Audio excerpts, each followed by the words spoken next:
সুপ্রিয় এসএসসি 26 ব্যাচের শিক্ষার্থীরা, অবশেষে তোমাদের 21শে এপ্রিল থেকে শুরু হতে যাচ্ছে এসএসসি পরীক্ষা। এই পরীক্ষাটাকে কেন্দ্র করে তোমরা কয়েক লক্ষ শিক্ষার্থী কয়েক বছর ধরে রাত দিন পরিশ্রম করে প্রিপারেশন নিয়েছো। অবশেষে তোমাদের এই যে পরিশ্রমের ফলাফলটা সেটা নির্ধারিত হবে মাত্র 3 ঘন্টার একটা পরীক্ষার মাধ্যমে। তাহলে ওই 3 ঘন্টা তোমার জীবনের বেস্ট টাইম হিসেবে যদি তুমি কাউন্ট করো তাহলেও কোনো ভুল হবে না। তো ওই সময়টা নিয়ে অবশ্যই তোমাদের মধ্যে অনেক মানসিক চাপ, অনেক প্রেশার, অনেক টেনশন, অনেক কিছু কাজ করতেছে। এটা তোমাকে আসলে ধ্বংস করবে। দেখো, মনে রাখবা যে তুমি যদি সঠিক স্ট্র্যাটেজি মেনটেন করে 3 ঘন্টা পরীক্ষার হলে নিজেকে স্ট্যাবল রেখে দিয়ে আসতে পারো, তোমার প্রিপারেশন যদি 50%ও হয়, অ্যান্ড আজকের ভিডিওটা দেখে তুমি যদি একটু কনফিডেন্ট বিল্ড আপ করতে পারো বা একটু নিজেকে কনফিডেন্স রাখতে পারো, ওই কনফিডেন্টের কারণে 50% প্রিপারেশন নিয়েও তুমি 100% আউটপুট দিয়ে আসতে পারবা। তো প্রথমে আমি তোমাদের বলবো যে ভাইয়া 1 নম্বর পয়েন্টে দেখো, তোমাদের সাথে আমি কথা বলবো যে তোমাদের ঘুম ও স্বাস্থ্য নিয়ে। দেখ ভাই, এত বছর পরিশ্রম করছো, রাত জাগছো, দিন জাগছো, সব করছো, পরীক্ষার আগের দিন রাতটা তুমি যাইগো না। কারণ ভাই, তুমি পরীক্ষার আগের দিন ধরো 3-4 ঘন্টা জায়গা তুমি কি পড়তে পারবা? তুমি মনে করো 3-4টা গল্প এক্সট্রা পড়লা, গিয়ে পরীক্ষার হলে দেখলো এখান থেকে সর্বোচ্চ 1 থেকে 2 মার্কের প্রশ্ন কমন আসছে, ধরো আবার আসেই নেই। কিন্তু ওই 3-4 ঘন্টা তুমি জেগে নিজের মানসিক অবস্থা, শারীরিক অবস্থার যে ক্ষতি করলা, সেটার কারণে হয়তো বা তোমার ব্রেইন ফাংশনাল হইল না, ব্রেইন ঠিক মতো কাজ করলো না, ফুল পোটেনশিয়ালে কাজ করলো না, মাথা ঘুরাইলো, মাথা চক্কর খাইলো, শরীর দুর্বল হয়ে গেল, অসুস্থ হয়ে গেল। তাহলে বলো, ওই 3-4 ঘন্টা পড়ে, এক্সট্রা পড়ে 1 মার্ক 2 মার্ক কমন ফালানোর জন্য তুমি তোমার পুরো পরীক্ষার সময়টাকে নষ্ট করলা, ব্রেইনটাকে অকেজো করে দিলা। যে আউটপুট তুমি দিতে পারতা 3 ঘন্টায়, ওইটা কিন্তু দিতে পারবা না, পোটেনশিয়াল কমায় ফেলবা। 11টার পরে একটা শিক্ষার্থীও জাগবা না, রাত 11টার মধ্যে ঘুমায় পড়বা, 8 থেকে 9 ঘন্টার একটা লম্বা ঘুম দিবা, ঘুম থেকে উঠে তারপরে রিল্যাক্সে এক্সাম হলে যাবা। আর এক্সাম হলে যখন যাবা, এক্সাম হলে গিয়ে কোনো বন্ধু বান্ধব কারো সাথে কি পড়ছে, কে কি পড়ছে না পড়ছে এগুলো নিয়ে ডিসকাশন করতে যাবা না। কে কি ফেলে আসছে বা কতটুকু কার রিভিশন দেওয়া হয়, এগুলো কিচ্ছু নিয়ে ডিসকাশন করবে না। তাহলে এটা তোমাকে আসলে কনফিডেন্টটা কমায় দিবে, মনে হবে ও বেশি পড়ছে, আমি পড়ি না, এগুলা। সো এইগুলা ভাবাই যাবে না, এগুলো নিয়ে কোনো টেনশনই করবে না, যাবা রিল্যাক্সে বসে থাকবা এবং কি পড়ছো সেগুলো মনে করারও ট্রাই করবে না। ব্রেইন এমন একটা জিনিস, যা যা তুমি পড়ছো, আগে রিভিশন দিছো, যখন প্রশ্নটা তোমার হাতে আসবে, ব্রেইন তোমাকে অটোমেটিক্যালি সিগন্যাল দিবে যে এটা কি, এটা আমি পারি বা আমি পারি না। কিন্তু তুমি যদি আগে থাকতে এগুলো নিয়ে মনে করার চেষ্টা করো, মনে হয় আল্লাহ এগুলো তো মনে করতেছে না, আল্লাহ আমার তো সব ভুলে গেছি, ঘাবড়ে যাবা। কিন্তু আসলে তুমি যেগুলো মনে করার চেষ্টা করতেছো ওগুলো পরীক্ষা ধরো আসেই নেই, কিন্তু তুমি এগুলো মনে করতে গিয়ে ঘাবড়ে গেছো। কিচ্ছু মনে করবা না, যা ব্রেইনে দিছো, শেষ সময়টা কখনোই পড়াশোনার জন্য না, নিজেকে স্টেবল রাখতে হবে। যখন তুমি প্রশ্নটা হাতে পাবা, দেখবে তোমার ব্রেইন যদি ঠিকঠাক থাকে, রিল্যাক্স থাকে, অটোমেটিক্যালি সিগন্যাল দিবে, এটা তুই কোনো একদিন দেখছোস, হ্যাঁ এটা তুই পড়ছোস, এটা তুই পারোস, এগুলো তোমাকে ব্রেইন তোমাকে সিগন্যাল দিবে, দেন তুমি লিখে ফেলবা, শেষ। এবার আসো, মনোবল কিভাবে ধরে রাখবে। আমি জানি আসলে শিক্ষার্থীরা বর্তমানে খুবই আতঙ্কিত, শিক্ষামন্ত্রী এই করতেছে ওই করতেছে, সিসিটিভি ক্যামেরা লাগাইতেছে, এগুলোর জন্য তোমাদের খুব ভয় লাগতেছে, তাই না? আসলে কিছুই না, শিক্ষামন্ত্রী প্রত্যেক হলে হলে আইসার জীবনেও চেক করবে না। হ্যাঁ, তো তোমরা যারা তোমাদের গার্ড বা পরীক্ষা নিবে, তারাও তো আসলে তোমাদের পড়াইতেছে, তারাও তো মানুষ নাকি? এখন তোমরা মানসিক চাপে থাকো বা অশান্তিতে থাকো, সেটা শিক্ষকরা কখনোই চাইবে না, অতটুকু ছাড় তোমাকে দিবে, ঠিক আছে? আবার শিক্ষামন্ত্রী কিন্তু নিজেই বলছে এবার যে 26 থেকে কোনো নতুন নিয়ম অ্যাপ্লাই হবে না, 26-এর পরীক্ষাটা যেরকমভাবে ছিল সেরকমভাবেই হবে। ওই ভিডিওটা আমিও দেখছি, হয়তো বা হুবহু তার কথাটা বলতে পারি নাই, কিন্তু তোমরাও অনেকে হয়তো বা দেখছো। সো প্রেশার কোনোভাবেই নেওয়া যাবে না, বুঝতে পারছো? মনোবল ধরে রাখার সবচেয়ে সঠিক উপায় হচ্ছে তুমি চিন্তা করবা যে ভাই, তোমাকে মারার জন্য বা তোমাকে ফান্দে ফালানোর জন্য, তোমার ক্যারিয়ার নষ্ট করার জন্য কেউই কোনো ধরনের পদক্ষেপ বা চেষ্টা করবে না। শিক্ষকরাও তোমাদেরই গার্ডিয়ান, তোমাদের ভালো চায়। তো পরীক্ষার আগে তারা যতই তোমাদের হাম্পি দাম্পি করুক না কেন, পরীক্ষার হলে গিয়ে কিন্তু শিক্ষকদের সহানুভূতিশীল হিসেবেই তোমরা পাবা। দ্বিতীয় কথা, তোমার খাতা দেখা। তুমি যদি কোনো রকম সুন্দর করে একটু নিজের খাতাটাকে রিপ্রেজেন্ট করে দিয়ে আসতে পারো, বোর্ডে যতটা, ধরো আমরা যখন খাতা দেখি বা স্কুলে তোমাদের টিচাররা যখন খাতা দেখে অনেক বেশি মার্ক হাতে রাখে, একটু ভুল হলেই পুরো মার্ক কেটে দেয়। বোর্ডে টিচাররা কখনোই এরকম করে না, কারণ এটার উপর তোমার ভবিষ্যৎ নির্ভর করে। তো টিচাররা দেখে যে তুমি যদি মার্ক দেওয়ার মতো একটুও লিখে থাকো, সর্বোচ্চ মার্কটা তোমাকে দিয়ে দেয়। তাহলে কি পারো না পারো সেটা ডাজেন্ট ম্যাটার, তোমাকে খাতা ভরে লিখে দিয়ে আসতে হবে, সেটা হচ্ছে গিয়ে ম্যাটার। এখন লেখার কথা যেহেতু আসছি, তাহলে আমি তোমাদের বলি যে খাতায় কিভাবে লিখবে ও কিছু সতর্কতা সম্পর্কে। দেখো, খাতায় কিভাবে লিখবে সেটা আমি তোমাকে বলি যে প্রথমে সৃজনশীলের কথা বলি। সৃজনশীল একটা স্ট্যান্ডার্ড মেনটেন করবা। নর্মাল স্ট্যান্ডার্ড কি? ক খ 1 পেজ, গ ঘ 1 পেজ তার অর্ধেক, আর হচ্ছে মানে গ যেটা 1 পেজ তার আর অপর পেজের অর্ধেক, আর ঘ হচ্ছে 2 পেজ। তুমি যদি এই স্ট্যান্ডার্ড মেনটেন করে 7টা সৃজনশীল লিখতে পারো, লেখার স্পিড তোমার ওরকম থাকে, আলহামদুলিল্লাহ তুমি এটাই মেনটেন করবা। একটা প্রশ্নে বেশিও লিখবে না, একটা প্রশ্নে কমও লিখবে না। আর প্রশ্নগুলা দেখি যে অনেকে নাম্বার দিতে পারো না প্রশ্নে, অনেকে এখানে কোনায় নাম্বার দাও, এরকম করে দাও, হ্যাঁ। আবার অনেকে আসো যে হচ্ছে সাইডে এরকম করে দাও, দিবা না একদম। এটা খাতা হইলে খাতার মাঝখানে নাম্বার দিবা, প্রশ্ন লিখবা, আর একটা প্রশ্ন থেকে আরেকটা প্রশ্নে গ্যাপ রাখবা। ধরো অনেকে করে কি, এই প্রশ্নের উত্তর মনে করে এখানে এসে শেষ, এখান থেকে আবার আরেকটা প্রশ্ন শুরু করে। ভাই তোর সমস্যা কি, এতটুকু জায়গা রাইখা দে। না, রাখবে না, এখান থেকে লেখা শুরু করবে। টিচাররা অনেক সময় দ্রুত খাতা দেখতে গিয়ে এই প্রশ্ন যেখানে লিখছে দেখেই না, মনে করে এটা ওই একই অ্যান্সার মার্ক দিয়ে চলে যায়। অবশ্যই দেখো, প্রথমে নাম্বারিং করবা, সেটার পরে একটু ফাঁক রাখবা যাতে টিচার ওই খাতায় চোখ বুলাইলেই দেখে যে হ্যাঁ এখানে একটা কোয়েশ্চেন আছে সেপারেট। আর যদি কখনো দেখো এখানে তোমার লেখা শেষ, তাহলে তুমি নতুন পেজ থেকে লেখা শুরু করবে। অনেকেই আশা করি যে এগুলো জানো, তারপর আমি তোমাদের একটুখানি রিভাইজ করে দিলাম, ঠিক আছে? আচ্ছা, এবার আসি, অনেকে আসো যারা হচ্ছে খাতার লেখা বেশি বোঝানোর জন্য ফাঁকা ফাঁকা করে লেখো, হ্যাঁ। তো এই ফাঁকা ফাঁকা করে লিখলে ওইটা কিন্তু টিচাররা দেখলে বুঝে, আর খাতার সৌন্দর্য নষ্ট হয়, এটা স্ট্যান্ডার্ড যে আছে ওটা কিন্তু থাকে না। তো ওটার জন্য আমি তোমাদের হচ্ছে একটু ট্রিক্স বলে দিই। সেটা হচ্ছে মার্জিন আছে না, খাতাটা ভাঁজ করবা। তো খাতাটা যখন পাবা, সেই খাতাটা যেখানে সেলাই থাকে বা পেন মারা থাকে, ওই অংশটা তুমি ভাঁজ করে ফেলবা। এই সাইডে এইভাবে একটুখানি ধরে এইভাবে একটু ভাঁজ করবো, তারপর ওইভাবে একটু ভাঁজ করবা। ভাঁজ করে ওই ভাঁজ যতটুকু করছো সেটার পর থেকে স্কেল ধরে মার্জিন করবে। এতে কি হবে, খাতাটা একটুখানি ছোট হয়ে যাবে। তারপরে তুমি যদি ফাঁকা ফাঁকা করে নাও লিখো, জাস্ট একটুখানি ধরো একটু ফাঁকা রেখে লেখো, তারপরে পুরো খাতা ভরে যাবে, কারণ স্পেস কমে গেছে দুই সাইডে, উপরে নিচে মার্জিনগুলো স্পেস কমে যাবে। তো এই কাজটা, এই ট্রিক্সটা তোমরা অ্যাপ্লাই করতে পারো, করবা। হ্যাঁ, এবার আসি যে কি কি সতর্কতা অবলম্বন করতে হবে। তো তোমরা অবশ্যই জানো, যখন তোমরা অ্যাডমিট কার্ড নিয়ে যাবা, পরীক্ষার খাতায় সিকিউ এমসিকিউ দুইটাই পাবা, তোমাদের ভরাট করতে হবে। ভরাটটা খুব সতর্কতার সাথে করতে হবে, একদম ব্রেইনকে ঠান্ডা রেখে ডানে বামে না তাকায় হচ্ছে তোমার কার্ড থেকে দেখে দেখে করতে হবে। সো অনেকে আবার বৃত্ত ভরাটে ভুল করো, তো তাদের জন্য আইডিয়া হচ্ছে তুমি হচ্ছে আগে পেন্সিল দিয়ে দাগাইয়া তারপরে তুমি চেক করো, মানে পেন্সিল দিয়ে বৃত্তগুলো ভরাট করো, ঠিক আছে? পেন্সিল দিয়ে লিখে বৃত্তগুলো ভরাট করে তারপরে ওই পেন্সিলের উপর কলম দিয়ে ভরাট করে দাও। নর্মালি তো কলম দিয়ে ভরাট করে রুলস নাই বৃত্ত, তো বৃত্তগুলো যাতে ভুল না হয়, লিখবা তো ঠিকঠাক করে, লিখা তো ভুল হয় না, মাঝে মাঝে বৃত্ত ভরাটে ভুল হয়ে যায়। আগে পেন্সিল দিয়ে ভরাট করে, চাইলে কলম দিয়ে ভরাট করতে পারো, অথবা যারা সচেতন, একদম সচেতন থেকে কলম দিয়ে বৃত্তগুলো ভরাট করবা।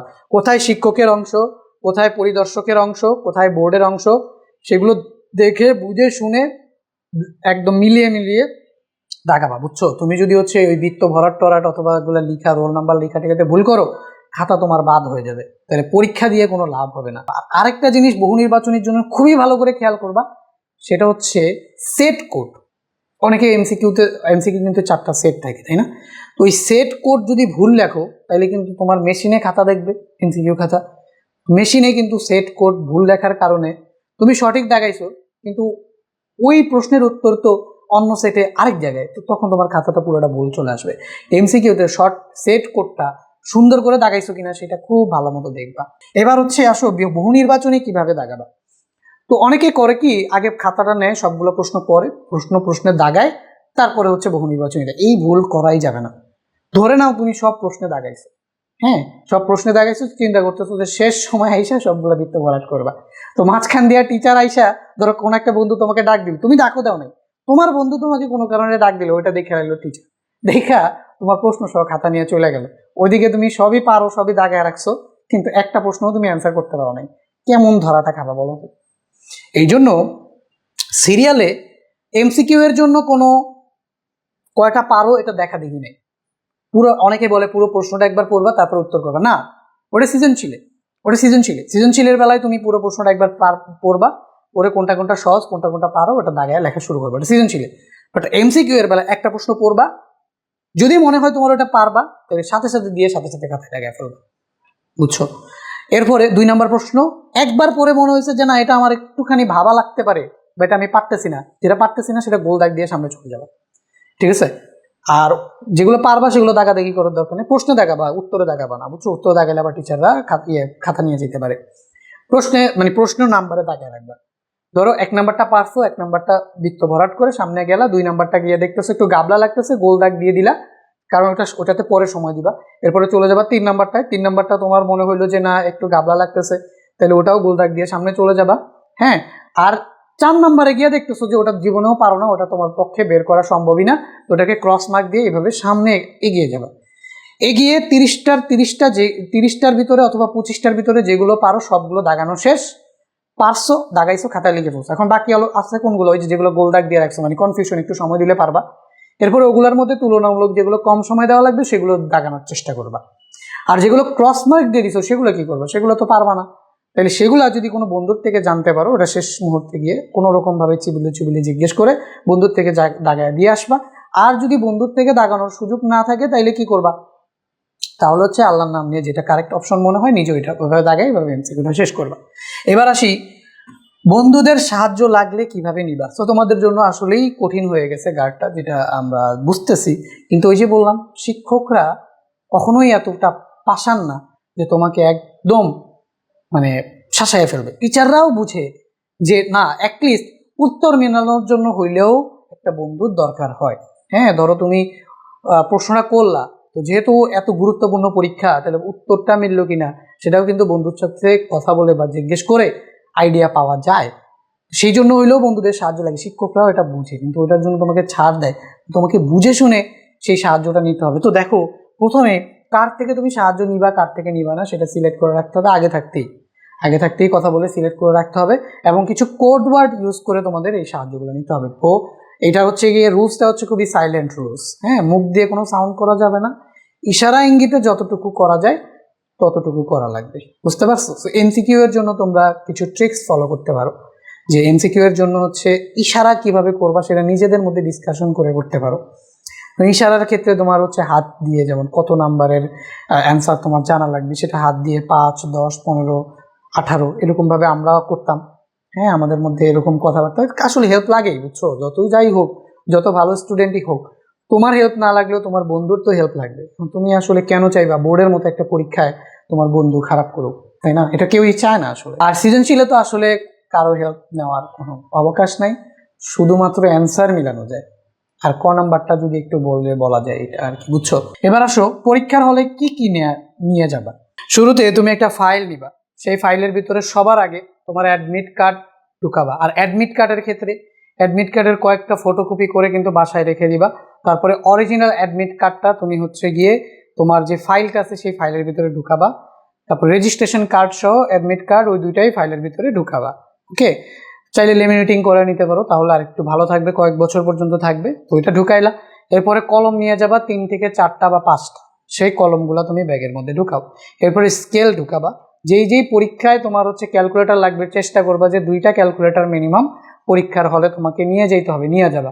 কলমগুলা যখন তুমি নিবা, কলমগুলা নতুন কলম একটুখানি এরকম করে দাগায় নিবা, কারণ পুরোনো কলমগুলো হচ্ছে গিয়ে মানে যখন পুরোনো হয় লিখতে ভালো লাগে, আর নতুন কলমগুলো যখন তুমি লিখতে যাবা তখন কিন্তু তোমার খসখস করবে পরীক্ষার হলে, এটা তোমার ঝামেলা। তো আগে এটা কি করবা, ঘষে রাখবা। তারপরে হচ্ছে একটা স্কেল নিবা অবশ্যই, এবার হচ্ছে একটা রাবার নিবা, আর মার্জিনগুলো করবা পেন্সিল দিয়ে, তাহলে একটা পেন্সিল নেবা। অনেকে কলম দিয়ে মার্জিন করো, কলম দিয়ে মার্জিন করবা না, মার্জিন সবসময় করবা পেন্সিল দিয়ে, বুঝছো? আর যত দাগ টাগ যাই আছে, চিত্রমিত্র যাই আছে, সবকিছু পেন্সিল দিয়ে আঁকবা। এই জন্য পেন্সিলটাকে শার্প করে নিয়ে যাবো, অনেক সময় পেন্সিল ভেঙে যায়, এই জন্য একটা শার্পনারও নিয়ে নিবা, বুঝছো? তো এই জিনিসগুলা তোমরা সুন্দর করে সাজিয়ে, আবার অনেকের ক্ষেত্রে ধরো বোর্ডে পরীক্ষায় গেল, তো যেই সিটে পড়লো ওই সিটটা দেখবা যে ভাঙাচোরা উঁচা নিচা ঠালামালা থাকে। তো অনেকে করে কি যে কোনো হার্ডবোর্ড নিয়ে যায় না, পরে লিখতে কিন্তু অসুবিধা হয়। তো এই জন্য ওই ফাইলটার ভিতরে একটা হার্ডবোর্ড বা কার্ডবোর্ডও তুমি হচ্ছে নিয়ে যাবে। এবার আসো পরীক্ষায় গার্ডের সাথে আচরণ। পরীক্ষায় গার্ডের সাথে একমাত্র আচরণ হচ্ছে পরীক্ষায় কোনো কথা বলা যাবে না। আর শিক্ষক যদি তোমাকে কখনো বা ধরো দেখাদেখি করতে বা কারোর সাথে কথা বলতে ধরে, হ্যাঁ, তাহলে শিক্ষকের সাথে অনেকে দেখছি রাফ বিহেভ করে, ওইটা ওই স্টুডেন্টের প্রতি খুবই নেগেটিভ ইম্প্যাক্ট ক্রিয়েট করে। পুরোপুরি তোমার একজনের জন্য পুরো হলই দেখবা নেগেটিভ ইম্প্যাক্ট ক্রিয়েট হয়ে গেছে, টিচার স্ট্রিক্ট হয়ে যাবে। তো কখনো পরীক্ষার হলে চেষ্টা করবা মুখ দিয়ে কোনো সাউন্ড না করতে। আর কোনো টিচার যদি তোমার খাতা ধরে ফেলে, টুটা শব্দ পর্যন্ত করবা না। যখন সে আসবে খাতাটা নিতে, প্রথমে চেষ্টা করবা যে একদম বলে না স্যার প্লিজ এগুলো বলে একটুখানি তুমি হচ্ছে তাকে মানানোর চেষ্টা করবা। তারপরে দেখবা যে না, কোনোভাবেই যদি না মানে, তাহলে খুব অসহায়ের মতো খাতাটা দিয়ে দিবা। দিয়ে তারপর হচ্ছে শিক্ষকের দিকে অসহায়ের মতো তাকিয়ে থাকবে, দেখবা মায়া হয়ে দ্রুত খাতা দিয়ে দিবে। এটাই হচ্ছে ট্রিক্স। তুমি কখনোই নিজের বাহাদুরি দিয়ে তুম্বি করে শিক্ষকের মন গলিয়ে খাতা নিতে পারবে না, বরং আরো 2 মিনিটের জায়গায় 5 মিনিট লাগবে। এটা লস তোমার। যতটা নমনীয় হওয়া যায় শিক্ষকের সাথে, ততটা নমনীয় ব্যবহার করবা। আরেকটা ইম্পর্টেন্ট কথা হচ্ছে, তোমরা স্যারের গতিবিধি মুভমেন্ট কোথায় কি যাচ্ছে ওটার দিকে খেয়াল করো। এটা তো খেয়াল করতেই হয়, খেয়াল রাখবা। এটা খেয়াল করতে গিয়ে শিক্ষকের নজর যাতে তোমার উপর কখনোই না পড়ে। কারণ তুমি যদি শিক্ষকের গতিবিধির দিকে তাকাও, আর ওটা যদি কোনো স্যার বুঝতে পারে, তাহলে তোমার দিকেই টার্গেট করবে। বুঝবে যে এর ঘটনা আছে, এক মনে হয় কিছু করতে চাইতেছে। তো তুমি কিন্তু তুমি সহ তোমার ওই পুরো জায়গাটাই টিচারের ব্রেইনে কিন্তু সেট হয়ে যাবে, কিছুক্ষণ পর পরে সে ওইদিকে তাকাবে। তো কখনোই শিক্ষকদের নজরে যাতে না পড়ো, শিক্ষকদের গতিবিধি লক্ষ্য করতে, সেটার দিকে একটু খেয়াল রাখবা। তো অনেক কথা তোমাদের আসলে বললাম, বোঝানোর চেষ্টা করলাম। আশা করি অনেকগুলো কথা তোমরা বুঝছো।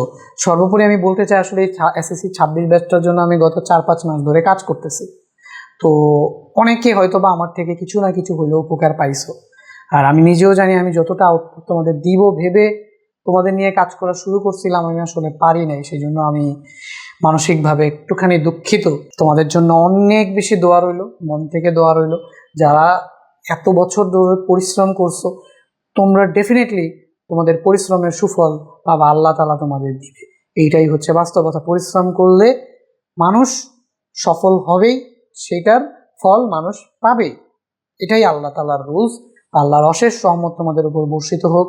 সবাই পরীক্ষার হলে গিয়ে ভালো একটা পরীক্ষা দিয়ে চলে আসো এবং বাবা মায়ের মুখ উজ্জ্বল করো। সবার জন্য শুভকামনা জানিয়ে আজকের এই ভিডিওটা এখানেই শেষ করতেছি।